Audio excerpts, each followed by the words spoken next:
ஆண்டவராகிய இயேசு கிறிஸ்துவின் கிருபையும் சமாதானமும் உங்கள் அனைவரோடும் கூட இன்றைக்கும் இருப்பதாக. தலைப்பு: நான் உன்னை விட்டு விலகுவதும் இல்லை, உன்னை கைவிடுவதும் இல்லை. பூச்செடிகள் எல்லாம் கொடியாக ஓடி இருக்கும். மல்லிகை செடி எடுத்துக்கொள்வோம். அதை பார்த்தால் அது அப்படியே கொடியாக படர்ந்து ஓடி மரங்கள் எது இருந்தாலும் அதன் மேல் ஏறி அழகாய் பூத்து தோன்றும். அது போலதான் மனித வாழ்க்கை. நாம் எப்பொழுதும் கர்த்தர் மேல் படர்ந்திருக்க வேண்டும். யோவான் 15ஆம் அதிகாரத்தில் இந்த உவமை சொல்லப்பட்டிருக்கிறது. நான் திராட்சை செடி, நீங்கள் கொடிகள். ஒருவன் என்னிலும் நான் அவனிலும் நிலைத்திருந்தால் அவன் மிகுந்த கனிகளை கொடுப்பான். இப்படி நாம் கர்த்தர் மேல் படர்ந்து அவரோடு இணைந்து கனி தருகிறவர்களாய் நாம் வாழ வேண்டும். அதுதான் சிறந்த வாழ்க்கை. ஏசாயா 31ஆம் அதிகாரம் 3ஆம் வசனம் முதல். இஸ்ரவேலர்கள் கர்த்தரை நம்பாமல், கர்த்தர் மேல் நம்பிக்கை வைக்காமல், அதாவது ஒரு யுத்தத்திற்கு போகிறார்கள், தங்கள் வாழ்க்கையை கர்த்தர் மேல் நம்பிக்கை வைக்காமல், எந்த காலத்திலும் கர்த்தர் நமக்கு பாதுகாப்பா இருப்பார், நம் வாழ்க்கையின் சகல வெற்றிகளையும் அவர் நமக்கு தருவார் என்று விசுவாசிக்காமல், அவர்கள் தங்கள் குதிரை பலத்தின் மேலும், அதாவது எகிப்தியர்களை நம்பினார்கள். அதாவது ஒரு மனிதன் மேல் இந்த வேத வசனம் என்ன சொல்லுகிறது? எகிப்தை நீ நம்பினாய், அவர்களுடைய குதிரைகளை நீ நம்பினாய் என்று கர்த்தர் சொல்லுகிறார். இன்றைய காலத்திற்கு இதன் பொருள் என்னவென்றால், மனிதன் தன் வாழ்க்கையில் வெற்றி பெறுவதற்கும் உயிரோடு வாழ்வதற்கும் எல்லா காரியத்திற்கும், தனக்கு தேவையான எல்லா காரியத்திற்கும் யாரை நம்பி இருக்கிறான்? இன்றைய காலகட்டத்தில் கர்த்தரை நம்பி, கர்த்தர் இன்றைய நாள், அதாவது காக்கைக்கும் குருவிக்கும் போஷிக்கிற ஆண்டவர், இன்றைய வாழ்க்கையை எனக்கு ஆண்டவர் ஆசீர்வதித்து தருவார் என்ற எண்ணம் தினந்தோறும் அது நம் மனதில் தோன்ற வேண்டும். கர்த்தர் நம் நம்பிக்கையா இருக்க வேண்டும். அவர் என்னை போஷிப்பார், அவர் என்னை பாதுகாப்பார், அவரே என்னை காப்பாற்றுவார் என்ற எண்ணத்தை நாம் வளர்த்து கொள்ள வேண்டும். தினந்தோறும் இதை நினைக்க வேண்டும். ஆனால் நாம் என்ன செய்கிறோம்? படிக்க வேண்டும். சிறு பிள்ளைகளாய் இருக்கும் போது படிக்க வேண்டும் என்று பிள்ளைகளை பார்த்து சொல்லுகிறோம். படிக்க வேண்டும், படிக்காவிட்டால் நல்ல வேலை கிடைக்காது. வேலைக்கு போகிற பிள்ளைகளை பார்த்து, ஏன் நல்ல வேலையாக பார்க்க வேண்டும், நல்லபடியாக செய்ய வேண்டும், பணத்தை சேமித்து வை என்று சொல்வார்கள். பெரியவர்களாய் இருக்கும் பொழுது ஒரு வீடு கட்ட வேண்டும், எந்த ஒரு காரியத்தை செய்ய வேண்டும் என்றாலும் அதிக பணத்தை நம்பி வாழ சொல்லி கொடுக்கிறோம். பணத்தை சிக்கனமாக செலவை, அதிகமாக சேமித்து வை. இதையெல்லாம் செய்யலாம், ஆனால் நம் நம்பிக்கை அதன் மேல் இருக்கக்கூடாது. படிக்க வேண்டும், வேலைக்கு செல்ல வேண்டும், பணத்தை சேமிக்க வேண்டும், இதெல்லாம் சரி. இதையெல்லாம் நாம் செய்தாலும் நாம் நல்லபடியாக வாழ்வதற்கு இவைகள் எல்லாம் உதவி செய்யுமே தவிர முழு காரணமாய் இருக்காது. எவ்வளவுதான் படித்த பிள்ளைகள் தங்கள் வாழ்க்கையை இழந்து போகிற நிலை இருக்கிறது. படித்து விட்டால் மட்டும் வேலை கிடைத்து விடாது, வேலை கிடைத்து விட்டால் மட்டும் பணக்காரனாகி விட முடியாது, மிகப்பெரிய பணக்காரனாகிவிட்டால் மட்டும் சிறந்த வாழ்க்கை வாழ்ந்து விட முடியாது. கர்த்தருடைய ஆசீர்வாதம் எல்லா நிலைகளிலும் இருந்தால்தான் முடியும். முதலில் கர்த்தருடைய ஆசீர்வாதம் இருந்தால் இந்த சகலமும் நம் பின்னே வரும். எதையும் தேடி நாம் போக தேவையில்லை. அந்த உணர்வு வேண்டும். நம் நம்பிக்கை கர்த்தர் மேல் வைத்து வாழ வேண்டும். நமக்கு ஏதாவது தேவை என்றால் கர்த்தரை நோக்கி முதலில் ஜெபிக்க வேண்டும். படித்த படிப்பை வாழ்க்கையில் நாம் பெரியதாக நினைத்தால், என் படிப்பு இருக்கிறது எனக்கு என்று திமிராக நினைத்தால், அந்த படிப்பினாலேயே நமக்கு அடி விழும். அது நிமித்தம் நாம் துன்பப்படும் நிலை வரும். அதே போல அதிக பணம் இருக்கிறது என்று பெருமை கொண்டு அலைந்தால், அந்த பணத்தை நிமித்தம் நமக்கு மிகப்பெரிய துன்பம் வரும். அந்த பணம் இருப்பதினால் துன்பம் வரும். எதை நாம் உயர்த்துகிறோமோ அதிலேயே அடி வாங்குவோம். நம் இருதயத்தில் பெருமை கொள்ளவே கூடாது. நன்றாக படித்திருந்தால், கர்த்தர் எனக்கு ஞானத்தை கொடுத்தார், கர்த்தர் எனக்கு இவ்வளவு படிப்பை கொடுத்திருக்கிறார் என்று கர்த்தருக்கு ஸ்தோத்திரம் செலுத்த வேண்டும். கர்த்தரே அதை நமக்கு கொடுத்தார் என்ற எண்ணம் நம் ஆழ் மனதில் இருக்க வேண்டும். அதே போல பணமாய் இருந்தாலும், சொத்து சுகங்களாய் இருந்தாலும், வேலை, பிள்ளைகள், மனைவி, கணவர் என்று எந்த ஆசீர்வாதம் நமக்கு இருந்தாலும் அதை கொடுத்தது கர்த்தர் என்பதை மறந்துவிடக் கூடாது. அது எப்பொழுதும் நம் நினைவில் இருக்க வேண்டும். என்னிடத்தில் இது இருக்கிறது என்று நினைப்பதை விட, கர்த்தர் எனக்கு இதை கொடுத்தார் என்று எப்பொழுதும் நினைத்துக் கொள்ள வேண்டும். மிக சுலபம். ஆனால் இது மிகப்பெரிய நன்மையை தரக்கூடிய ஒரு முக்கியமான காரியம். மிக மிக முக்கியமான காரியம் இது. ஆனால் இதை எப்படி செய்ய வேண்டும்? கர்த்தரே எனக்கு இதை கொடுத்தார். சிலர் நல்ல நிறமாக இருக்கிறோம் என்று பெருமைப்படுவார்கள். மிக அழகாக இருக்கிறோம் என்று பெருமைப்படுவார்கள். வேண்டாம். இதையெல்லாம் யார் சம்பாதித்தார்? நாமாக நம்மை உருவாக்கி கொண்டோமா? கர்த்தர் அல்லவா நமக்கு அதை கொடுத்திருக்கிறார். கர்த்தர் எனக்கு அழகை கொடுத்திருக்கிறார். நல்ல நிறத்தை கொடுத்திருக்கிறார். கர்த்தர் எனக்கு ஐஸ்வர்யத்தை கொடுத்திருக்கிறார். நல்ல படிப்பை கொடுத்திருக்கிறார். வேலையை கொடுத்திருக்கிறார். குடும்பத்தை கொடுத்திருக்கிறார். வீடை கொடுத்திருக்கிறார். சொத்து சுகங்களை கொடுத்திருக்கிறார். கர்த்தரே என்னை இந்நாள் வரை ஆசீர்வதித்து வருகிறார். இனி வரும் நாட்களிலும் அவரையே நான் நம்பி இருப்பேன். அவர் என்னை ஆசீர்வதிப்பார். இதற்கு பெயர்தான் விசுவாசம். இப்படி இருக்க வேண்டும் என்று கர்த்தர் சொல்லுகிறார். அதை விட்டுவிட்டு எகிப்தை நம்புவது, குதிரை வீரர்களை நம்புவது என்று இந்த 3ஆம் வசனத்தில் சொல்லப்பட்டிருக்கிறது எது என்றால், படிப்பை நம்புவது, சொத்தை நம்புவது, மற்ற மனிதர்கள் நமக்கு உதவி செய்ய ஆள் இருக்கிறார்கள் என்று நம்புவது. இப்படிப்பட்ட நம்பிக்கைகள் நமக்கு இருக்கக்கூடாது. நாம் நம்புவது கர்த்தரையே. அவர் இந்நாள் வரை நமக்கு சகலத்தையும் கொடுத்திருக்கிறார், இனியும் கொடுப்பார். நம்முடைய செயல்கள் நீதியின் பாதையில் இருக்க வேண்டும். மற்ற காரியங்களை நாம் நம்பினால் அந்த காரியத்தின் நிமித்தம் நாம் பாவம் செய்வோம். உதாரணத்திற்கு, நம்மிடத்தில் அதிக பணம் இருக்கிறது. நமக்கு ஒரு பிரச்சனை வருகிறது என்றால் அந்த பணத்தை வைத்து நாம் வெற்றி பெற நினைப்போம். ஒரு வியாதி வருகிறது, மிகப்பெரிய மருத்துவமனைக்கு சென்று அதிக பணம் செலவழித்து நம்மை ஆரோக்கியப்படுத்திக் கொள்ளலாம் என்று போய் நாம் சேருவோம். ஆனால் என்ன நடக்கும்? அவர்கள் கொடு மருந்து நமக்கு ஒத்துக்கொள்ளாது. அது வேற ஏதாவது பின்விளைவுகளை ஏற்படுத்தி விட்டுவிடும். இப்படி நடக்கிற காரியங்கள் அநேகம் பேருக்கு நடந்து கொண்டுதான் இருக்கிறது. காரணம் என்ன? அவர்கள் நம்பிக்கை எதிரிருந்தது. கர்த்தருடைய பிள்ளைகள் நிதானமா இருக்க வேண்டும். கர்த்தரை நம் வாழ்க்கையில் முதலிடமா இருக்க வேண்டும். அவர் மேல் நம்பிக்கை வைத்து அவரை சார்ந்திருக்க வேண்டும். இந்த பூ பூக்கிற கொடிகள், எந்த செடி கொடிகள் எதா இருந்தாலும் கொடியாய் போகிறது அல்லவா? மனித வாழ்க்கை என்பது கொடியை போன்றது. பூச்செடிகள் எல்லாம் கொடியாக ஓடி இருக்கும். மல்லிகை செடி எடுத்துக்கொள்வோம். அதை பார்த்தால் அது அப்படியே கொடியாக படர்ந்து ஓடி மரங்கள், கிளைகள், கல்கள் எது இருந்தாலும் அதன் மேல் ஏறி அழகாய் பூத்து தோங்கும். அது போலதான் மனித வாழ்க்கை. நாம் எப்பொழுதும் கர்த்தர் மேல் படர்ந்திருக்க வேண்டும். யோவான் 15ஆம் அதிகாரத்தில் இந்த உவமை சொல்லப்பட்டிருக்கிறது. நான் திராட்சை செடி, நீங்கள் கொடிகள். ஒருவன் என்னிலும் நான் அவனிலும் நிலைத்திருந்தால் அவன் மிகுந்த கனிகளை கொடுப்பான். இப்படி நாம் கர்த்தர் மேல் படர்ந்து அவரோடு இணைந்து கனி தருகிறவர்களாய் நாம் வாழ வேண்டும். அதுதான் சிறந்த வாழ்க்கை. மற்ற நம்பிக்கைகள் கூடாது.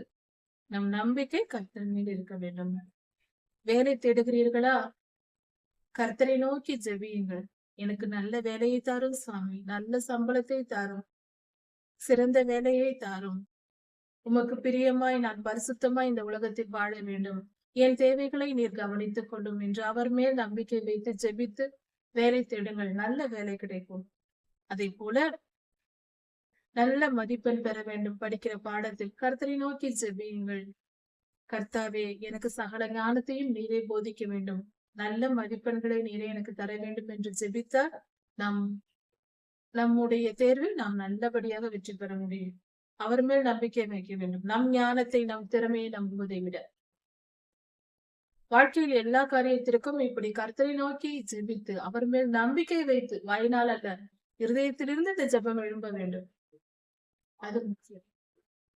இஸ்ரவேலர்கள் எகிப்தின் மேலும் எகிப்தின் குதிரைகளின் மேலும் நம்பிக்கை வைத்தார்கள். அதனால் என்ன? அவைகள் மாம்சம்தானே, இவ்வுலகத்தில் வாழ்கிற காரியங்கள் தானே. அவை நம்மை காப்பாற்றி விடுமா? காப்பாற்றாது என்று சொல்லுங்க. இப்படி அவர்கள் மேல் நம்பிக்கை வைத்தால், எகிப்தின் மேலும் குதிரைகளின் மேலும் நம்பிக்கை வைத்தால், உலக காரியங்களின் மேல் நம்பிக்கை வைத்தால், உதவி செய்கிறவனும் விழுந்து போவானா? உதவி பெறுகிறவனும் விழுந்து போவானா? கர்த்தர் கரம் நீட்டினால் முடிந்தது. நாம் யாரை நம்பி இருக்கிறோமோ கர்த்தருடைய கரம் வந்தால் என்ன ஆகும்? அவர்களும் விழுந்து போவார்கள், நாமும் விழுந்து போவோம். உலக காரியங்களை நம்ப கூடாது. கர்த்தர் மேல் நம்பிக்கையா இருக்க வேண்டும். ஒரு சிங்கம் இருக்கிறது, ஒரு பால சிங்கம் இருக்கிறது. 2 சிங்கங்கள் வருகிறது. ஒரு ஆட்டு மந்தை கூட்டம், மேய்ப்பர்கள் ஆட்டு மந்தையுடன் பக்கத்தில் இருக்கிறார்கள். அந்த 2 சிங்கங்களும் வந்து ஆட்டை பிடித்து கொண்டது. அது தன் வாயில் கவ்வி கொண்டது. அப்பொழுது மேய்ப்பர்கள் சிங்கத்திடம் போனால் இவர்கள் உயிருக்கு ஆபத்து. இவர்கள் என்ன செய்கிறார்கள்? சத்தம் விடுகிறார்கள், சத்தம் கொடுக்கிறார்கள், பயமுறுத்துகிறார்கள், குச்சி எடுத்து அடிக்க போவது போல. கிட்டே போக முடியாது. தூரத்தில் இருந்து இவர்கள் மிரட்டி பார்க்கிறார்கள். அப்பொழுது சிங்கங்கள் தங்கள் வாயில் இரையை கவ்விக் கொண்டிருக்கிறது. திரும்பி பார்த்து அந்த மேய்ப்பர்களுக்கு பயப்படாமல் இறைந்து விட்டு உருமி விட்டு போய்விடுகிறது. இந்த காட்சியை மனதில் வைத்துக் கொள்வோம். சிங்கங்களின் வாயில் ஆடுகள் மாட்டிக்கொண்டது. மேய்ப்பர்கள் பயந்து நிற்கிறார்கள், அவர்கள் உயிருக்கு ஆபத்து வந்துவிடக்கூடாது என்று. இப்பொழுது அந்த சிங்கங்கள் திரும்பி உருமுகிறது. இப்படி நடப்பது போல அந்த சிங்கங்களைப் போல கர்த்தர் தம்முடைய ஜனத்திற்காக அவர் எழும்பி இருக்கிறாராம். இரையை கவ்வியிருக்கிற சிங்கங்கள் எப்படி கம்பீரமா இருக்கிறதோ, தம்முடைய ஜனங்களுக்காக யுத்தம் பண்ண அவர் இறங்குகிறார். அந்த சிங்கங்கள் மேய்ப்பரை எதிர்ப்பது போல கர்த்தர் இறங்குகிறாராம். இது எப்படி இருக்கிறது? மேய்ப்பர்களின் சத்தத்துக்கு அது பயப்படுமா? மனிதனின் சத்தத்துக்கு சிங்கம் பயப்படுமா? கண்டிப்பாக பயப்படாது. அது திரும்பினால், நம் பக்கம் திரும்பினால் நம்மால் அந்த இடத்துல நிற்க முடியுமா? நடுங்கி ஓடி போவோம். அது போல கர்த்தர் நமக்காக சிங்கத்தை போல நம்மை காப்பாற்றும்படியாக நம் எதிரிகளை நோக்கி அவர் திரும்பி பார்ப்பார். யுத்தம் பண்ண இறங்குவாராம், அவரே யுத்தம் செய்வாராம். பின்பு நமக்கு என்ன கவலை? நம்மேல் அன்பு கூர்ந்து நம்மை நேசித்து அவ்வளவு பாதுகாப்பாக, அப்படி என்றால் நம்முடைய பாதுகாப்பின் எல்லையில்லாத அளவுக்கு, அந்த அளவுக்கு நம்மை ஒருவரும் ஒன்றும் செய்ய முடியாது. சிங்கத்தின் அருகில் நமக்காக சிங்கம் இருந்தால், நம்மை காப்பாற்ற ஒரு சிங்கம் இருந்தால், வேறு யார் வந்து நம்ம என்ன செய்ய முடியும்? அதுபோல நம் எதிரிகளின் நிலைமைதான் பரிதாபத்திற்குரிய நிலை. அவர்கள்தான் அழிவார்கள், நமக்கு ஒன்றும் நேராது. கர்த்தர் நமக்காக, சீயோன் என்றால் நாம் தான், கர்த்தருடைய ஜனங்கள், அவர்களுக்காக சிங்கத்தை போல எழும்பி வந்து நிற்பாராம், நம்மை பாதுகாக்க. பறந்து காக்கிற பட்சிகளை போல, ஒரு பட்சிகள் என்றால் பறக்கிற பறவைகள், அவைகள் பறந்து காப்பாற்றுகிறதாம். அதாவது ஒரு சிறிய சிறிய பறவைகள் இருக்கிறது, சின்ன சின்ன பறவைகள் கீழே மேய்ந்து கொண்டிருக்கிறது என்றால் தரையிலே, மிகப்பெரிய அதனுடைய தாய் பறவையானது மேலே பறந்து கொண்டிருக்கும். அது தன்னுடைய பிள்ளைகளுக்கு எந்தவித பாவமும், தன்னுடைய பிள்ளைகளை பாதுகாக்கும்படியாக அவைகள் பறந்து மேலே திரிந்து கொண்டிருக்கும், பறந்து கவனித்துக் கொண்டே இருக்கும். ஏதாவது நாயோ, ஏதாவது சிறிய பூனையோ, மிருகங்களோ வந்து விட்டால் அது உடனே பறந்து வந்து அடிக்கும். பயங்கரமாக இருக்கும் இதையெல்லாம் பார்ப்பதற்கு. பறந்து கொண்டிருக்கிற தாய் பறவை கீழே இருக்கிற தன் பிள்ளைகளை காப்பாற்றும்படியாக மிருகங்களோடு போராடும். அப்படியே பறந்து பறந்து காப்பாற்றும். அதன் பிள்ளைகளை யாராலும் தொட முடியாது, அந்த அளவுக்கு. அது போல பறந்து காக்கிற பட்சிகளை போல சேனைகளின் கர்த்தர் எருசலேமின் மேல் ஆதரவாக இருப்பார். எருசலேம் என்றால் அது எருசலேம் நகரத்தையும் குறிக்கும். இஸ்ரவேலில் இருக்கிற மகாராஜாவின் நகரமாய் இருக்கிற ஆண்டவராகிய இயேசு கிறிஸ்து வந்து அரசால போகிற, வந்து அவருக்கென்று தேவாலயம் கட்டப்பட்டு அதில் அவர் வந்து வாசம் பண்ண போகிற எருசலேம் என்னும் மகா நகரம் போல, அந்த மகா நகரத்திற்கு பறந்து காக்கிற பட்சிகளை போல ஆதரவாக இருப்பாராம். எருசலேமை யாராலும் ஒன்றும் செய்ய முடியாது, ஒன்றும் செய்ய முடியாது. கர்த்தர் பாதுகாத்துக் கொண்டு இருக்கிறார். இன்னொரு பொருளும் உண்டு. எருசலேம் என்றால் கர்த்தருடைய ஜனம் என்ற பொருளும் உண்டு. அவரை சார்ந்தவர்கள், அவருடைய ஜனங்கள், அவர்களுக்கு ஒரு தீங்கும் வராது. அப்படி கர்த்தர் பாதுகாப்பார் நம்மை. அவர் காத்து தப்ப பண்ணுவார். அவர் கடந்து வந்து அதை விடுவிப்பார். அவர் பாதுகாத்து தப்புவிப்பாராம். ஒரு தீங்கு வருவதற்கு முன்பே தப்புவிப்பார். சில நேரங்களில் தீங்கு வந்து விட்டால் நம்முடைய வாழ்க்கையில் சில தீங்குகள் வந்து விட்டால் அதிலிருந்து நம்மை விடுதலையாக்குவார். சில நேரங்களில் அந்த தீங்கு வருவதற்கு முன்பாகவே அதிலிருந்து தப்பித்துக் கொள்ளும்படியாகவும் நம்மை காப்பாற்றுவார். இப்படி எருசலேமின் மேல் கர்த்தர் ஆதரவாய் இருப்பார். கர்த்தருடைய ஜனங்கள் பாதுகாப்பாய் இருப்பார்கள். எருசலேம் நகரத்திற்கும் இது பொருந்தும். இன்று இஸ்ரேல் தேசத்தில் இருக்கிற எருசலேம் நகரையும் இப்படிதான் பாதுகாப்பார்.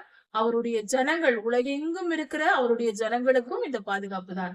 எருசலேம் என்ற பொருள் அதன்படிதான். வெறும் நகரத்திற்கு மட்டுமல்ல, ஜனங்களுக்கு மட்டுமல்ல, இரண்டுக்கும் சேர்த்துதான். எருசலேம் நகரத்திற்கும் பொருந்தும், உலகத்தில் இருக்கிற கர்த்தருடைய உண்மையான ஜனங்களுக்கும் பொருந்தும். இஸ்ரவேல் புத்திரரே, நீங்கள் முற்றிலும் விட்டு விலகின கர்த்தரிடத்தில் திரும்புங்கள். கர்த்தரை விட்டு முற்றுமாய் விலகி விட்டீர்கள். இஸ்ரவேலர்கள் அந்த காலத்தில் இப்படிதான் நடந்திருக்கிறார்கள்.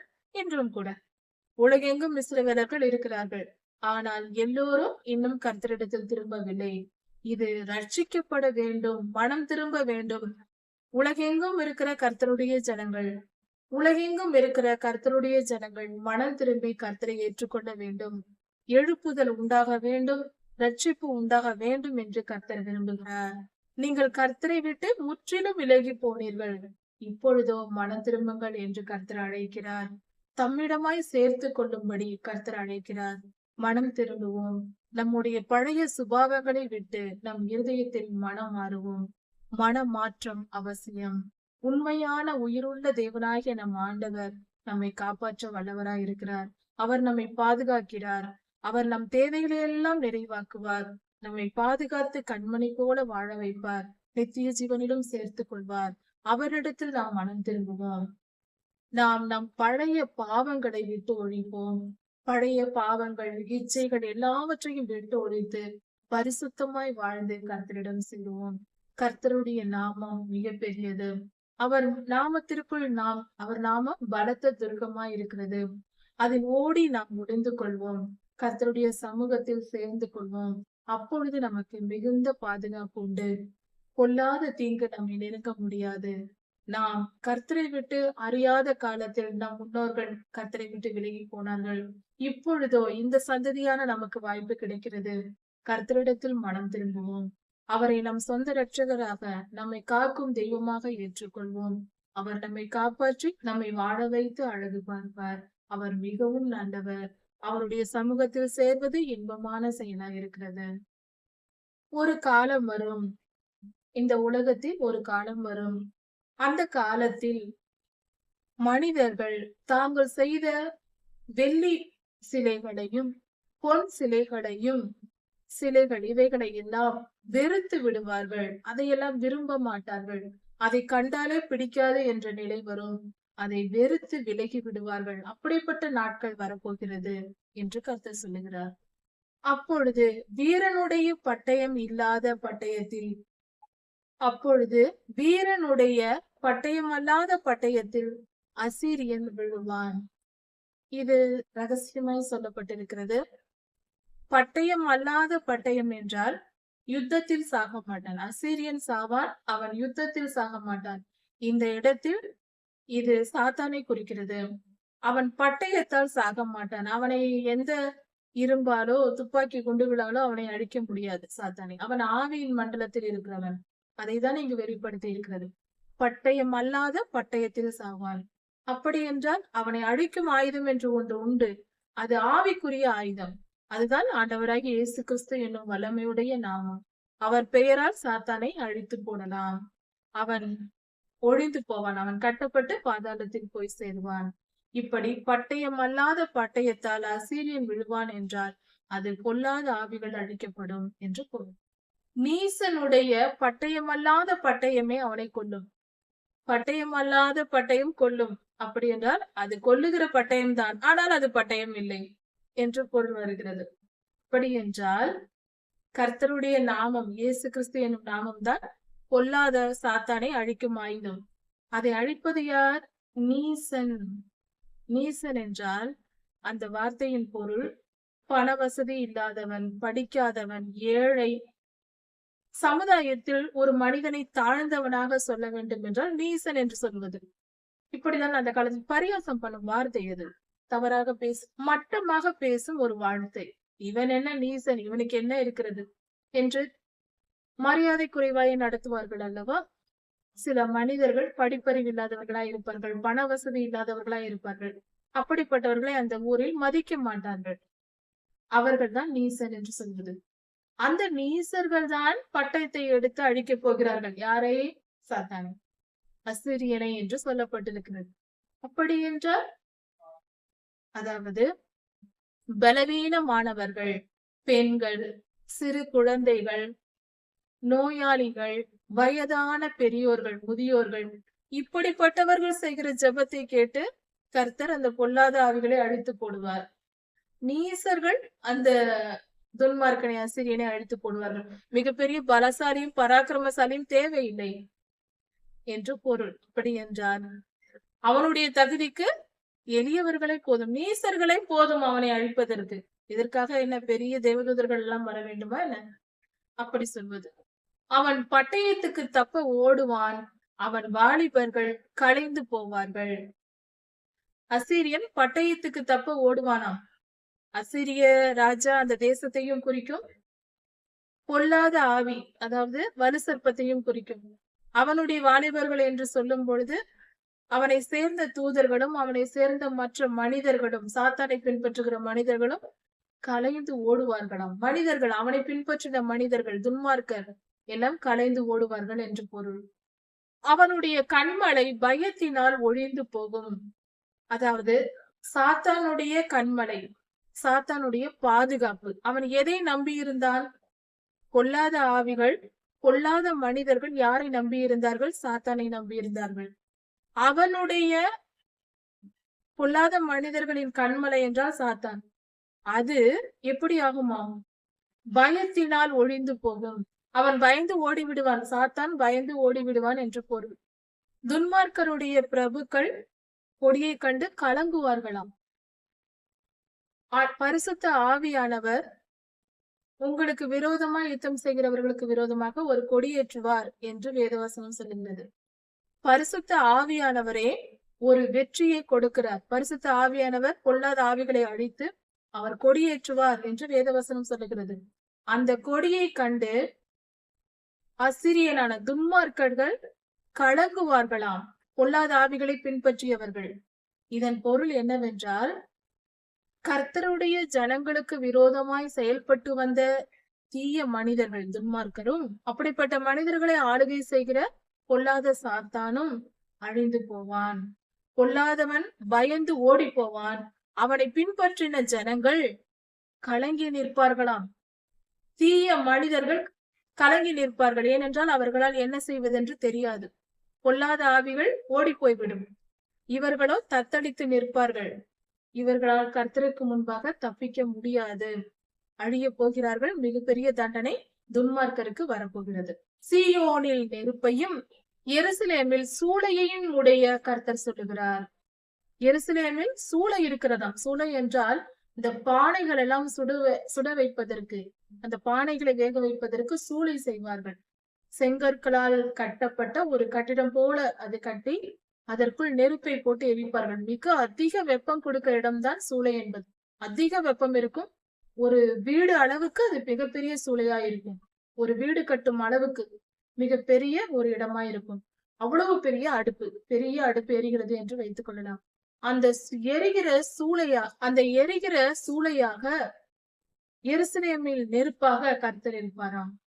சீயோனில் நெருப்பையும் எருசலேமில் சூளையையும் உடைய கர்த்தர் சொல்லுகிறார். இதை வைத்து கர்த்தர் சொல்லுகிறார், அக்கினியால் அழித்து போடுவார் எருசலேமில் இருந்து. அதான் பொருள். அதாவது பட்சிக்கிற அக்கினியாய் வந்து பொல்லாத ஆவிகளை அழித்து போட்டு, இது எல்லாம் ஆவியின் மண்டலத்தில் நடக்க போகிற காரியம். இது நேரடியாக நெருப்பு வந்து ஆவியை அப்படி அல்ல, ஆவியை அழிக்கிறது என்றெல்லாம் அல்ல. ஆவிக்குரிய மண்டலத்தில் நடப்பது. கர்த்தருடைய கோபத்தின் நிமித்தம் கர்த்தருடைய ஜனங்கள் யுத்தம் செய்வார்கள். பொல்லாத ஆவிகளை பரலோகத்திலிருந்து தேவதூதர்கள் பிடித்து கட்டி பாதாளத்தில் அடைப்பார்கள். இது எல்லாம் கர்த்தருடைய 2ஆம் வருகையில் நடக்கும்.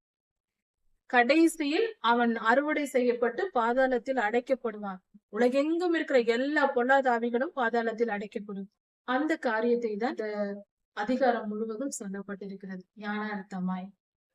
அந்த காலத்தில் வாழ்ந்த ஜனங்களுக்கு சொல்லப்பட்டது போல இருந்தாலும் இதன் பொருள் இதுவும் ஆகும். இப்படி கர்த்தர் தீமையை அழிக்க வல்லவராகவும் நன்மையை வாழ வைக்க, அவரை நம்பினவர்களை வாழ வைக்க வல்லவராகவும் இருக்கிறார். அவரை நம்புவோம், அவரை சார்ந்திருப்போம், அவரிடம் மனம் திரும்புவோம், நன்மைகளை பெற்றுக் கொள்வோம். ஏன் நம் வாழ்க்கையை வீணாக்க வேண்டும்? நம் வாழ்க்கையை அழிவுக்கு ஒப்பு கொடுக்காமல் நித்திய நித்தியமாய் வாழும் வழியை தெரிந்து கொள்வோம். மரணத்தை வென்று மீண்டும் வாழும் வாழ்க்கையை பெற்றுக்கொள்ள கர்த்தரை சேர்வோம். கர்த்தரிடத்தில் மனம் திரும்புவோம். பாவ வாழ்க்கையை விட்டு ஒழிப்போம். பாவ எண்ணங்கள், கெட்ட எண்ணங்கள், துர்குணங்களை விட்டு ஒழிப்போம்.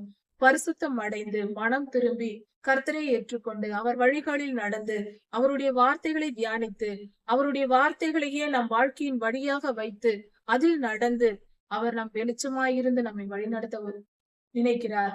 அவர் விரும்புகிறார். அந்த வழியில் நடந்து நம் வாழ்க்கையை நாம் வெற்றி பெற்று நித்திய ஜீவனை சுதந்திரித்துக் கொள்வோம். சொர்க்கத்தை சென்றடைவோம். நம் வாழ்வை நாமே அழித்துக் கொண்டு அக்னி கடலுக்கு போய்விடக் கூடாது. அதனால் நம்மை நாம் காப்பாற்றிக் கொள்வோம். பரிசுத்த வாழ்வை சிறந்தது. பாவத்தை விட்டு ஒழிப்போம். நல்ல எண்ணத்தோடு நல்ல குணங்களை கற்றுக்கொள்வோம். மனம் திரும்புவோம். கர்த்தர் நம்மை பிரியமா இருக்கிறார். நம்மை ஆசீர்வதிக்க ஆயத்தமா இருக்கிறார். ஏசாயா 32 அதிகாரம் 9 வசனம் முதல் 20 வசனம் வரை. கர்த்தரால் தெரிந்து கொள்ளப்பட்ட கர்த்தருடைய ஜனங்கள் நிர்விசாரமாய் இருக்கிறார்கள். அவர்கள் நிர்விசாரம் என்றால் கேர்லெஸ் ஆய் இருப்பது.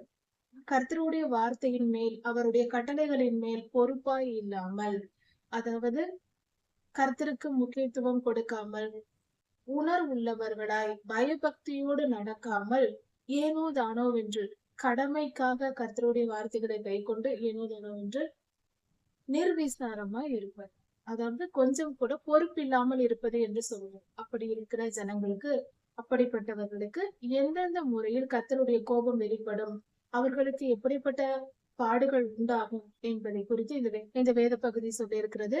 இதில் கர்த்தர் சொல்லுகிறார், மன திரும்புங்கள் என்று கர்த்தர் எச்சரிக்கிறார்.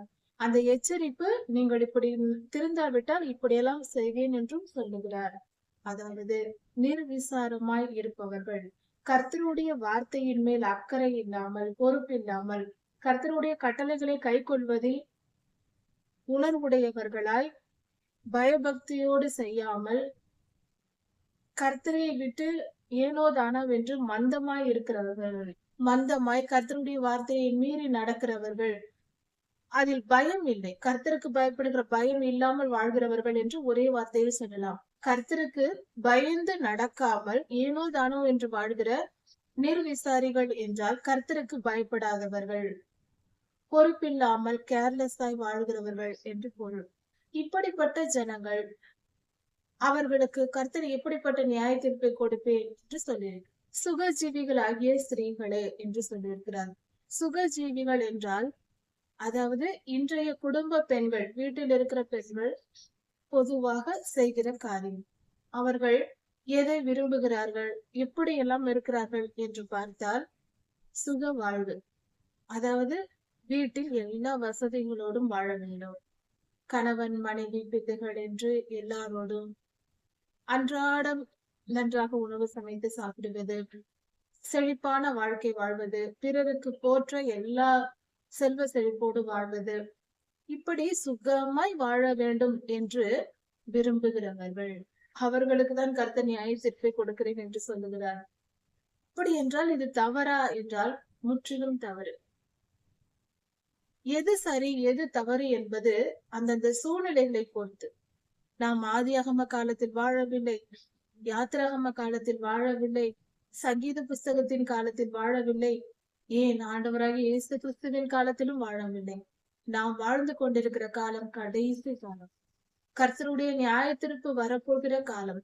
காலத்திற்கேற்ற ஞானம் தேவை, அதற்கு பெயர் விவேகம். அப்பொழுது வாழ்ந்த ஜனங்கள் எல்லாம் இப்படி சுகமாய் வாழ்ந்திருந்தால் தவறில்லை, அது சரிதான். குடும்ப பெண்கள் வீட்டிலிருந்து குடும்பத்தை கவனித்து செழிப்பாய் சந்தோஷமாய் வாழ்ந்திருக்கலாம். ஆனால் நாம் இப்பொழுது வாழ்வது, கர்த்தருடைய வருகையின் காலம் சமீபமாயிற்று, பொல்லாத உபத்திரவ காலம் சமீபமாயிருக்கிறது. இந்த காலத்தில் பொறுப்பில்லாமல் நம் அன்றாட காரியங்களை மட்டும் பார்த்து கொண்டு சுகமாய் வாழ்ந்து கொண்டு இவ்வுலக வாழ்க்கையை அனுபவிப்பது நம்முடைய வேலை அல்ல. அதற்காக நாம் பிறக்கவும் இல்லை. அதாவது இது எப்படி பொருந்தும் என்றால், புரியும்படி சொல்ல வேண்டும் என்றால், சுகபோக வாழ்க்கையை விரும்ப வேண்டாம், வசதியான வாழ்க்கை, அதற்காக பணம் தேடுதல் வேண்டாம். உண்ண உணவும் உடுத்த உடையும் இருந்தால் போதும். அதை வைத்துவிட்டு மற்ற காரியங்களை, கர்த்தர்க்கேற்ற காரியங்களை செய்யவும், ஊழியத்தை செய்யவும், ஆத்துமாக்களை ஆதாயப்படுத்துவதற்கு, கர்த்தர் கொடுக்கிற வேலையை செய்வதற்கு ஆயத்தமா இருக்க வேண்டும். இது எப்படி என்றால், ஒரு குடிமகன் ஒரு தேசத்தில் ஒரு சாதாரண ஒரு குடிமகன் சுகபோகமாய் வாழலாம், விவசாயம் செய்யலாம், வேலைக்கு செல்லலாம், சம்பாதிக்கலாம், தன் குடும்பத்தை பார்த்தால் போதுமானது. இது ஒரு சாதாரண ஒரு குடும்ப ஆணினுடைய கடமை. அதை செய்து அவன் சுகபோகமாய் அந்த மனிதன் வாழலாம். ஆனால் ஒரு சோல்ஜர் இருக்கிறார், ராணுவ வீரர் இருக்கிறார். அந்த ராணுவ வீரர் எல்லையில் இருந்து தேசத்தை காக்க வேண்டும். அவர் ராணுவத்தில் தேசத்தை காப்பதற்கு அந்த சீருடை அணிந்து கைகளில் கண்ணை தூக்கி கொண்டு அங்கு நின்று பணிபுரிவதை விட்டுவிட்டு அவர் நேராக தன் குடும்பத்தினருடன் வந்து சந்தோஷமாய் சுகபோகமாய் வாழ்ந்து கொண்டிருந்தால் அரசாங்கம் அவரை தவறு என்று சொல்லுமா? சொல்லலாம். நீர் செய்தது தவறு என்றுதான் சொல்லும். ராணுவ வீரரை பார்த்து அப்படித்தான் சொல்லும். உம்முடைய வேலை என்ன? நீர் ஏன் இங்கு இருக்கிறீர்? நீர் ஏன் உங்கள் வீட்டில் அமர்ந்து டிவி பார்த்து கொண்டு தூங்கிக் கொண்டிருக்கிறீர் என்று கேட்பார்களா இல்லையா?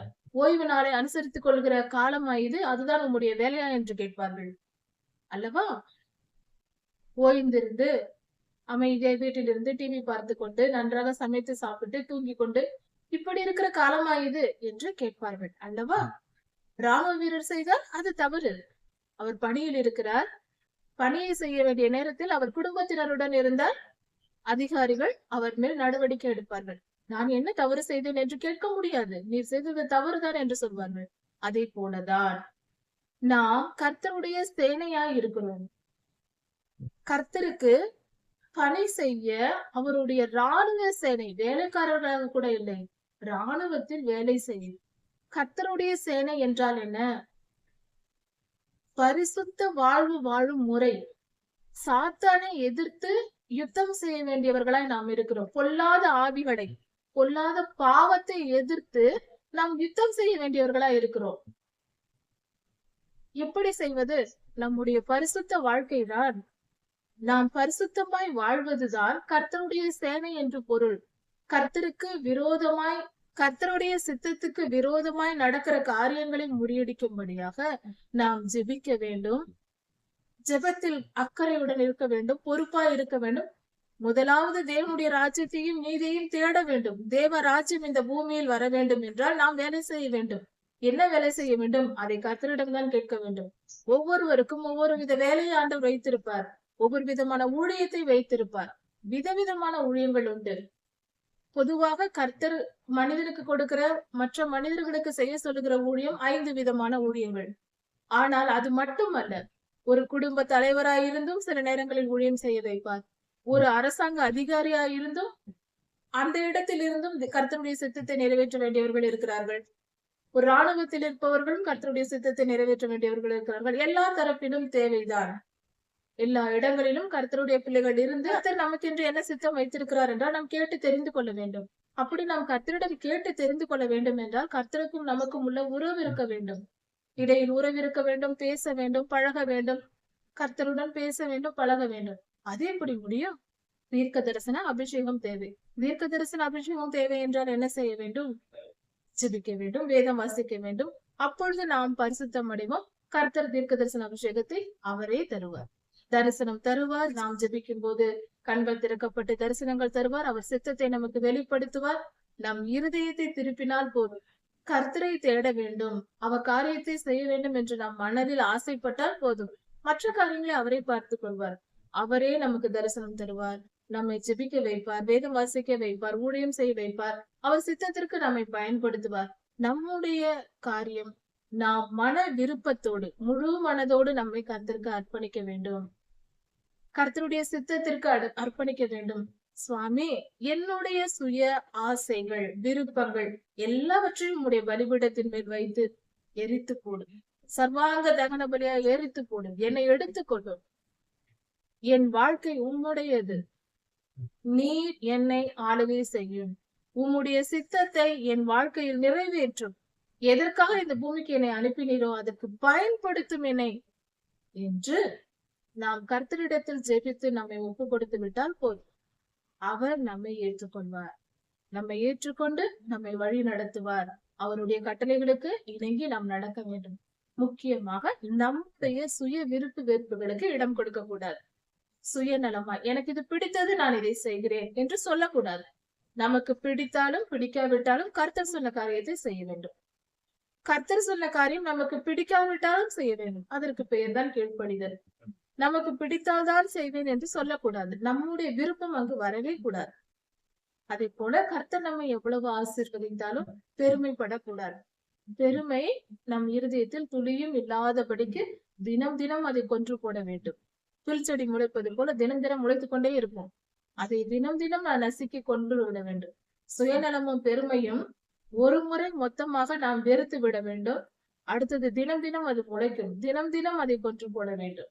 அன்றன்ற காரியங்களில் நாம் பெருமைப்பட்டு விடக்கூடாது. அன்றன்ற காரியங்களில் நாம் சுயநலமாய் இருந்து விடக்கூடாது என்ற எண்ணம் நம் மனதில் இருக்க வேண்டும். எச்சரிக்கையுடனே வாழ வேண்டும்.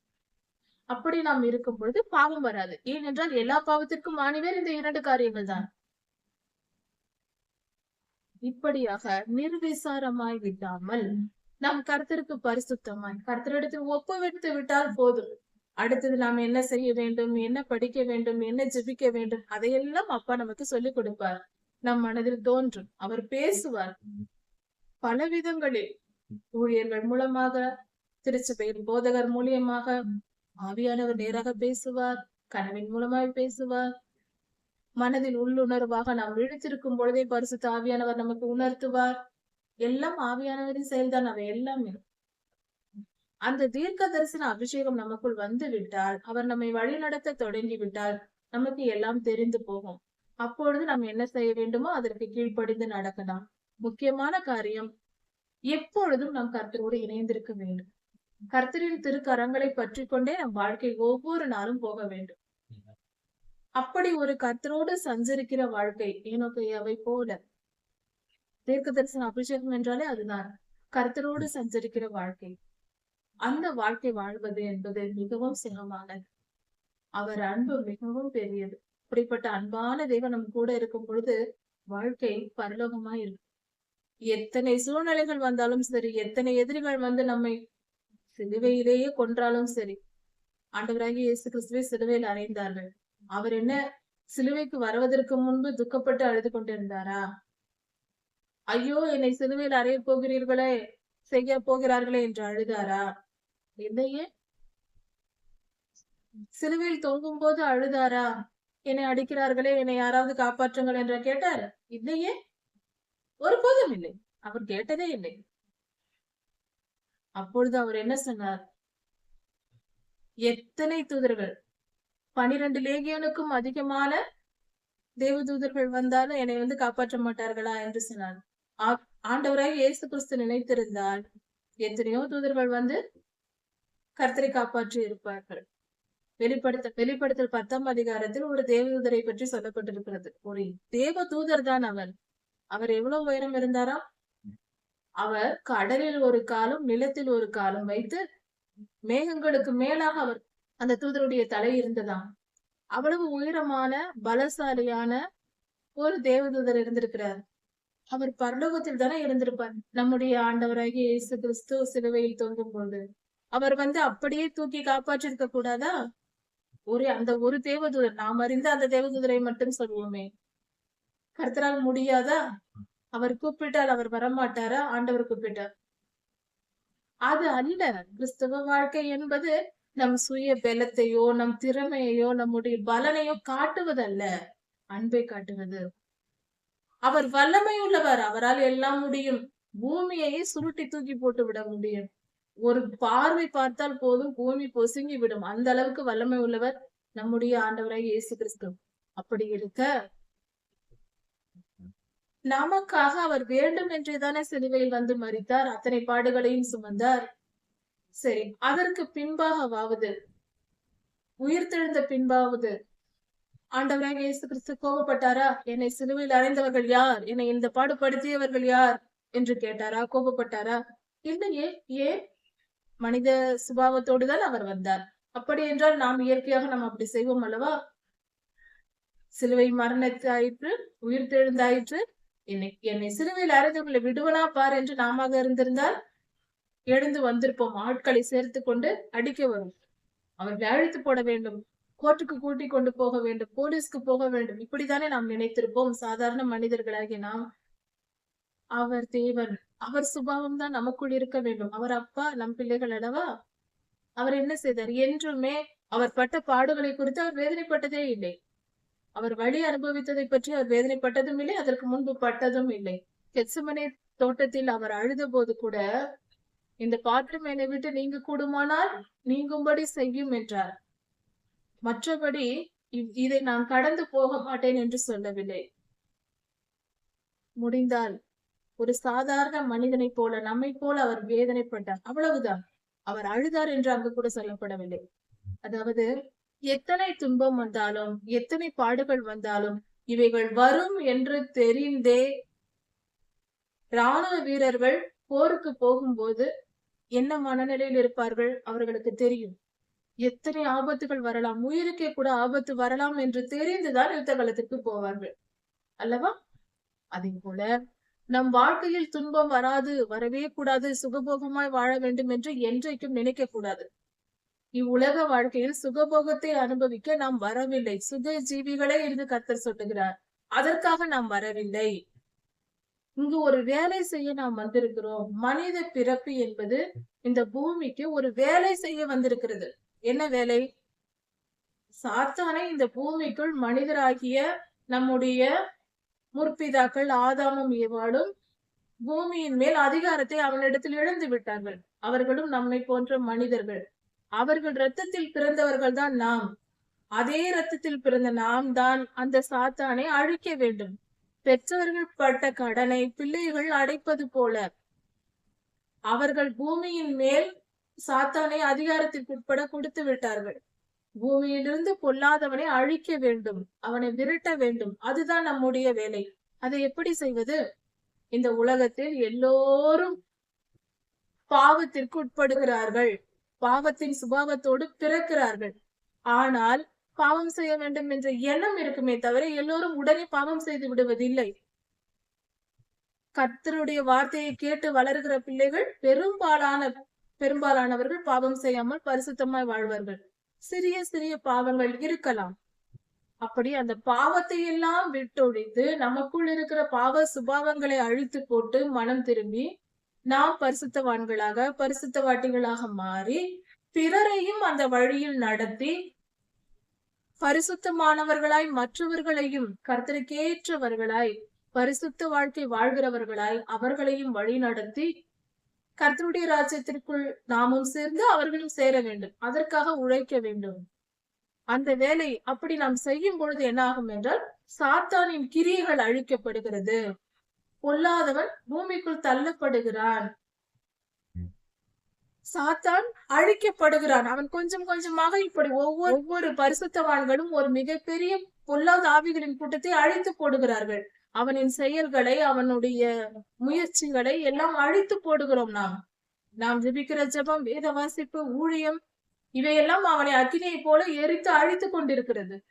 நாம் அதிகமாய் எழும்ப வேண்டும், அதிகமாய் செய்ய வேண்டும், நாம் அதிகமாய் பரிசுத்தமாய் வாழ வேண்டும். அப்பொழுது அவனை அக்கினியாய் நம்முடைய பரிசுத்தம் அவனை அழித்து போடும். அந்த வேலையை செய்யதான் நாம் வந்திருக்கிறோம். அதை பார்க்க வேண்டும். அதிக பணம் சம்பாதிக்க வேண்டும் என்றால் பொய் சொல்ல வேண்டி வரும். சுய தொழில் செய்கிறவர்கள் பொய் சொல்ல வேண்டி வரும், ஏமாற்ற வேண்டி வரும். அல்லது அரசாங்கத்தில் வேலை செய்கிறவர்கள் லஞ்சம் வாங்க வேண்டிய சூழ்நிலை வரும். எதனால் வருகிறது? பணத்தாசையினால். பண ஆசை என்பது என்ன? சுகபோக வாழ்க்கை. அதை விட்டுவிட்டு பரிசுத்தமாய் வாழ்ந்தால் அதிக பணம் கிடைக்காது. பரிசுத்தமாய் வாழ்ந்தால் கொள்ளையடித்து சம்பாதிக்க முடியாது. பரிசுத்தத்தை தான் நாம் உண்ணவும் உடுத்தவும் இருந்தால் போதுமே, எதை எடுத்துக்கொண்டு போக போகிறோம்? சுகஜீவிகளாகிய ஸ்திரீகளே, என் வார்த்தைகளை கேளுங்கள் என்று கர்த்தர் சொல்லுகிறார். இப்படி சுகபோகமாய் வாழ்கிற பெண்களே, நீங்கள் எல்லாம் என் வார்த்தைகளை கேளுங்கள், என் வசனத்துக்கு செவி கொடுங்கள் என்று கர்த்தர் சொல்லுகிறார். பெண்களை பார்த்தே குறிப்பாக சொல்லுகிறார். அப்படி என்றால் கடைசி காலத்தில் பெண்களுக்கென்று கர்த்தர் ஒரு வேலையை வைத்திருக்கிறார் என்று பொருள். நாம் பெண்கள் செய்ய வேண்டிய கடமைகள் இந்த பூமியில் இருக்கிறது. 2500 வருடங்களுக்கு முன்பாக சொல்லப்பட்ட தீர்க்க தரிசனம் இன்றைக்கு மிகவும் பொருந்தும். கர்த்தருடைய வருகைக்கு முன்பாக பெண்களுடைய ஊழியம் தேவைப்படுகிறது. பெண்கள் செய்ய வேண்டிய காரியங்கள் அதிகம் உண்டு. என் வசனத்துக்கு கீழ்ப்படியுங்கள். இந்த உலகத்தில் ஆண்கள் எவ்வளவுதான் செயல்பட்டாலும் எல்லா ஆண்களுக்கும் பின்பாக ஒரு மனைவியோ அல்லது ஒரு தாயோ, ஒரு பெண் தான் எல்லாவற்றையும் ஆளுகை செய்து வழிநடத்துகிறார். எப்படி பாவம் ஏவாளம்மா மூலமாக இந்த பூமிக்கு வந்ததோ, அதே போல சாத்தானின் அழிவும், பொல்லாதவனின் ஆளுகை பெண்ணால் தான் வந்தது. அதே போல பொல்லாதவனின் ஆளுகையும் அழிக்கப்படுவதும், அவன் விரட்டப்படுவதும் பெண்களால் தான் அது நடக்கப் போகிறது. அதனால்தான் வெளிப்படுத்தல் 12ஆம் அதிகாரத்தில் சொல்லப்பட்டிருக்கிறது, திருச்சபையை மணவாட்டி என்று குறிப்பாக ஆண்டவர் சொல்லியிருக்கிறார். ஒரு மணவாட்டி என்று சொன்னாலும் கூட பெண்களின் பங்கு அதில் மிக பெரியது. அது முடிவு காலத்தில் தெரியும், கர்த்தருடைய வருகைக்கு பின்பு தெரியும். ஒரு பெண்ணாக பிறந்து நாம் செய்ய வேண்டிய காரியங்கள் அநேகம் உண்டு. ஒரு ஊழியக்காரர் உருவாகிறார், ஒரு சிறந்த நல்ல ஊழியக்காரர் ஒரு ஆண் உருவாகிறார் என்றால் அவர் எந்த வயதில் ஒரு நல்ல ஊழியராய் மாறுவார்? அந்த 15 வயது வரைக்கும் ஒரு தாயாகிய பெண் தான் வளர்த்து அந்த குழந்தையை காப்பாற்றி வருகிறார். அந்த பெண் தான் அந்த ஊழியக்காரரை உருவாக்குகிறார். இந்த உலகத்தில் எந்த காரியம் நடந்தாலும் அது பெண்கள் தான் முக்கியமானவர்கள். நன்மையோ தீமையோ எல்லாவற்றிற்கும் காரணம் பெண்ணாக தான் இருக்கும். அதனால் நன்மை செய்கிறவர்களாக பெண்களின் பங்கு பெரியதா இருக்கிறது என்பதை உணர்வடைய வேண்டும். கர்த்தருடைய வார்த்தைக்கு பெண்கள் செவி கொடுக்க வேண்டும். கடைசி காலத்தில் பெண்கள் எழும்பி யுத்தம் செய்ய வேண்டும். சாத்தானுக்கு விரோதமாய் பரிசுத்தமாய் முதலில் வாழ வேண்டும். தங்கள் வாழ்க்கையை பரிசுத்தமாய் வாழ வேண்டும். தங்கள் குடும்பத்தை பரிசுத்தமாய் வழி நடத்த வேண்டும். இன்னும் சொல்ல போனால் நம் பிள்ளைகளை முக்கியமாக, ஆண்கள் எப்படி இருந்தாலும் அவர்களை கர்த்தர் பார்த்துக் கொள்வார். ஆண்களை அதிகாரம் செய்ய பெண்கள் போகக்கூடாது. மனைவியானவர் புருஷனுக்கு கீழ்ப்படிந்துதான் இருக்க வேண்டும். கணவருக்கு புத்தி சொல்ல போகக்கூடாது. ஆனால் பிள்ளைகளை நாம் புத்தி சொல்லி நல்ல வழியில் வளர்க்க வேண்டும். ஒரு பெண்ணாக கர்த்தருடைய வசனத்துக்கு கீழ்ப்படிய வேண்டும். இப்படி நிர்விசாரமாய் இருக்கிற பெண்களை பார்த்து கர்த்தர் சொல்லுகிறார், ஒரு வருஷமும் சில நாட்களுமாய் தத்தளிப்பீர்கள். திராட்சை பலனற்று போகும், அறுப்பு காலம் வராது, சுகஜீவிகளே நடுங்குங்கள். உங்கள் சாதாரண உடைகளை விட்டு இரட்டை கட்டிக்கொண்டு கர்த்தருக்கு முன்பாக உங்களை தாழ்மைப்படுத்துங்கள் என்று கர்த்தர் சொல்லுகிறார். அப்படி என்றால் பெண்கள் தங்களை தாழ்த்தி கர்த்தருடைய சேனையாக எழும்பி கர்த்தருக்கென்று ஊழியம் செய்ய வேண்டும். நிர்விசாரமாய் இருக்கக்கூடாது. இருப்பவர்களுக்கு கர்த்தருடைய நியாயத்திற்கு வரும் என்று சொல்லப்பட்டிருக்கு. இந்த இடத்தில் பெண் என்று சொன்னால் வெறும் ஒரு குடும்ப பெண்ணை மட்டும் சொல்லப்படுவதில்லை. கர்த்தருடைய ஜனமாகிய இஸ்ரவேலையும் கிறிஸ்தவர்களையும் குறிக்கிற காரியம் இது. சுகபோகமாய் வாழ்கிற கிறிஸ்தவர்களும் யூதர்களும் இஸ்ரவேலர்களும் எல்லோரும், கர்த்தருடைய ஜனம் எல்லாரும் நிர்விசாரமாய் இருக்கிற ஒவ்வொரு மனிதனையும் குறிக்கிறது. அப்படி இல்லாமல் கேர்லெஸ்ஸாக வாழாமல் பொறுப்புணர்வோடு இருங்கள், நியாயத்திற்கு வருகிறது என்று சொல்லுகிறார். பட்டணங்கள் அழிக்கப்படும், பட்டணங்கள் வீடுகளில் குடியில்லாத நிலை வரும், திராட்சை பலன் அற்று போகும், விவசாயத்தில் பலன் இருக்காது, இப்படிப்பட்ட அழிவை நான் கொண்டு வருவேன் என்று கர்த்தர் கோபமோடு சொல்லுகிறார். அதனால் நாம் மனம் திரும்பாவிட்டால் இப்படிப்பட்ட நிலை ஏற்படும். மனம் திரும்புங்கள் என்று கர்த்தர் சொல்லுகிறார். இப்படி மிகப்பெரிய துன்ப காலத்தை பற்றி ஆண்டவர் தெளிவாக இந்த இடத்தில் சொல்லியிருக்கிறார். அதாவது நகரங்களில் கழுதைகள் வந்து தங்கும் இடமாக ஜன நடமாட்டம் இல்லாத நிலை ஏற்படும், மிகப்பெரிய துன்பங்கள் தேசங்களுக்கு வரும் என்று பொருள். அதாவது நகரங்களுக்கு, கர்த்தருடைய ஜனங்கள் இருக்கிறது நகரங்களுக்கு. அதாவது கர்த்தருடைய கோபம் எப்பொழுது வரும் என்றால், அறியாமையினால் பாவம் செய்கிறவர்கள் மேல் கர்த்தர் கோபப்படுவதை காட்டிலும் தம்முடைய ஜனங்கள் அதிகமாய் பாவம் செய்யும் பொழுது கர்த்தர் கோபப்படுகிறார். அதிகமாய் என்றால் இவர்கள் அறிந்தே செய்கிறார்கள். கர்த்தருக்கு பிரியமில்லாத காரியம் என்று தெரிந்தே செய்கிறார்கள். அப்படிப்பட்டவர்களுக்கு நான் நியாயம் தீர்ப்பேன் என்று சொல்லுகிறார். கர்த்தர் சொல்லுகிறார், இந்த துன்ப காலம் எவ்வளவு நாள் இருக்கும்? கர்த்தருடைய ஜனத்துக்கு துன்ப காலம் நியமிக்கப்பட்டிருக்கிறது நிர்விசாரமாய் வாழ்ந்ததினால். அது எவ்வளவு நாள் இருக்கும் என்றால், கர்த்தருடைய ஆவி ஊற்றப்படும் மட்டும்.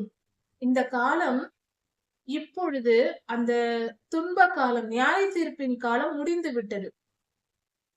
ரட்டுடுத்தும் காலம், அதாவது ஆண்டவராக இயேசு கிறிஸ்துவின் உயிர்த்தெழுதலுக்கு பின்பு இஸ்ரவேல் தேசம் சிதறடிக்கப்பட்டது. ஒரு சுமார் 1900 வருடங்களுக்கு மேலாக சிதறடிக்கப்பட்டு ஒரு 1900 வருடங்கள் இஸ்ரவேல் என்ற தேசமே அடையாளம் இல்லாமல் போயிற்று. ஆனால் இப்பொழுது 1946 வருடத்திலிருந்து இஸ்ரவேல் தேசம் உருவாகிற்று. இந்த காலத்திலிருந்து இது புதிய பரிமாணம். இதற்கு முந்தைய காலம்தான் நியாய தீர்ப்பின் காலம். கர்த்தருடைய கோபம் இஸ்ரவேல் மேல் வந்த காலம். கர்த்தருடைய ஜனங்கள் மேல் இப்பொழுதும் நாம் பாவம் செய்தால் இந்த காலங்கள் வரும் நமக்கு, நம் வாழ்க்கையில், தனிப்பட்ட ஒவ்வொரு வாழ்க்கையிலும். இந்த துன்ப காலம் எப்பொழுது முடிவுக்கு வரும் என்றால், உன்னதத்திலிருந்து ஆவி ஊற்றப்படும் மட்டும் அப்படி இருக்கும்.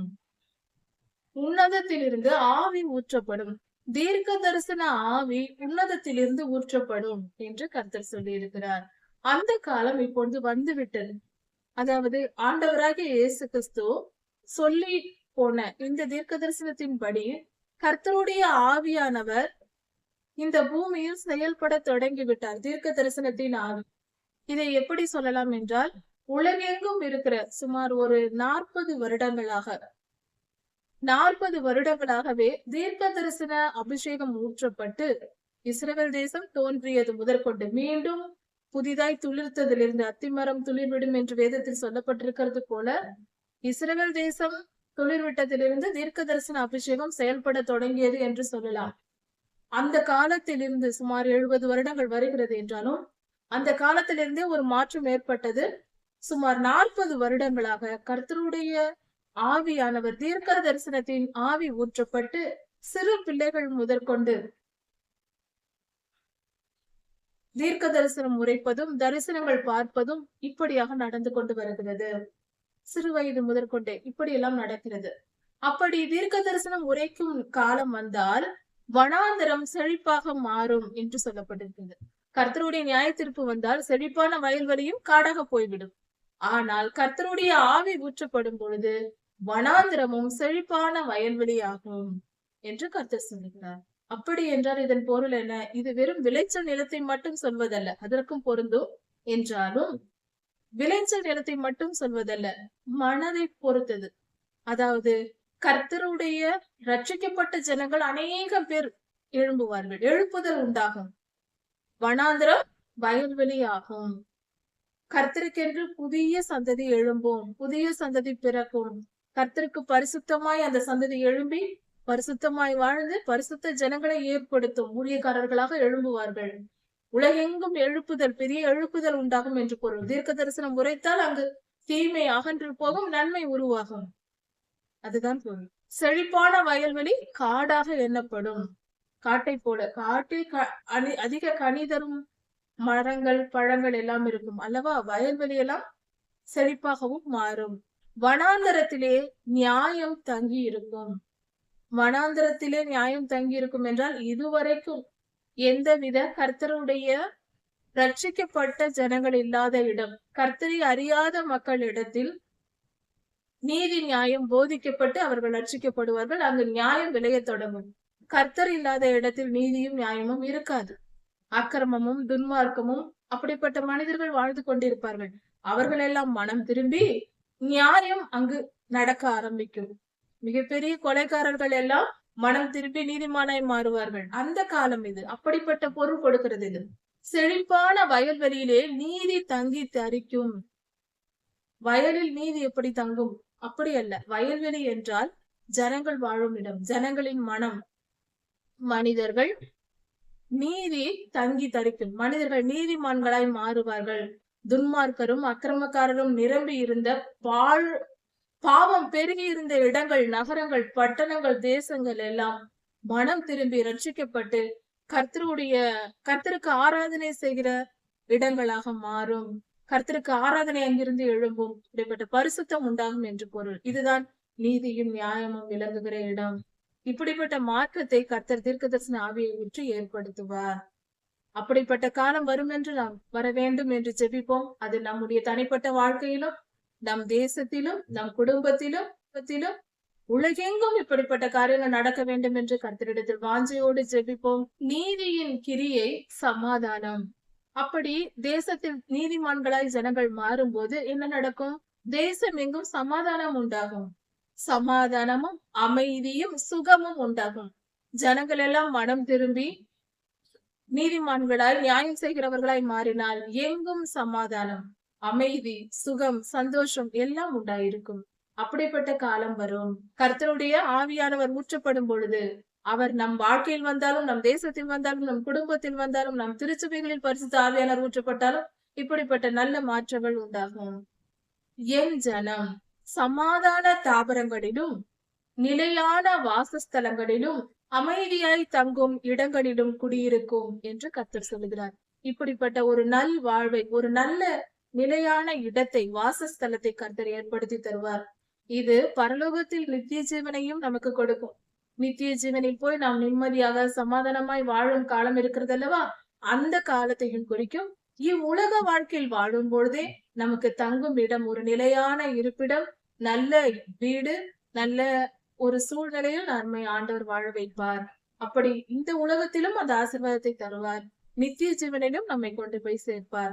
அவருடைய ஜனமாக நீதியும் நியாயமும் நாம் செய்து வாழும் பொழுது மாடுகளையும் கழுதைகளையும் எடுத்துக்கொண்டு போய் நீர்வளம் பொருந்திய வயல்வெளிகளில், நல்ல தண்ணீர் பாய்ச்சல் உள்ள இடங்களில் விவசாயம் செய்கிறவர்கள் ஆசீர்வதிக்கப்பட்டவர்கள். அவர்கள் நிறைந்த பலனை பெறுவார்கள்.